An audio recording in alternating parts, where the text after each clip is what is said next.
Okay, I'm going to show you how a basic way of calculating relative risk. We have a situation here, and we're just going to take a look at smokers and non-smokers dying of lung cancer and how they are related. We want to look at the relative risk of a smoker dying of lung cancer compared to a non-smoker. Relative risk is all about a ratio of comparison. So you're basically going to develop a ratio around the risk of a smoker dying of lung cancer. So the risk of a smoker dying of lung cancer over the risk of a non-smoker dying of lung cancer. All right?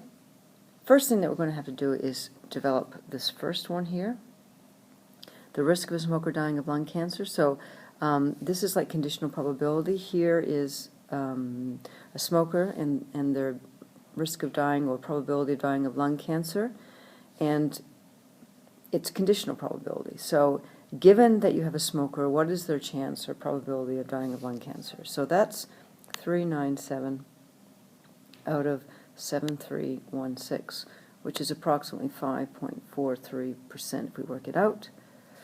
And then you do, so that, and that's called absolute risk. Absolute risk for a smoker dying of lung cancer. And then you do it for the second one, which is the risk of a non-smoker dying of lung cancer. So here, non-smoker dying of lung cancer. So given that somebody's a non-smoker, what's their chances of dying of lung cancer? That's 37 out of 4651, which is approximately, I think, 0.8%, quite low. And so we've worked that out. So we've got those, and those, again, those are both called absolute risk, and then we're going to use those in our relative risk calculation. So now that we've got these two figures, absolute risk of a smoker dying of lung cancer and the absolute risk of a non-smoker dying of lung cancer, then we can answer this question here. What's the relative risk? Now, my interest group are the smokers. That's the group that I'm trying to look at.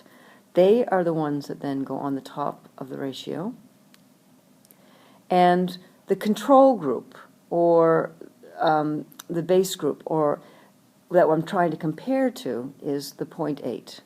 And we divide that and we work it out, and we get approximately 6.8, a number of 6.8.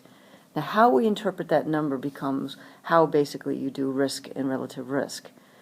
So what this number here says is that a smoker is 6.8, or approximately 7 times more likely to develop lung cancer than a non-smoker.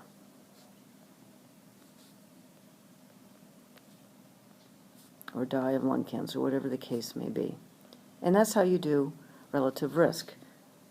Your interest group is on the top, and your control group that you're comparing it to, basically placebo group or control group, is on the bottom.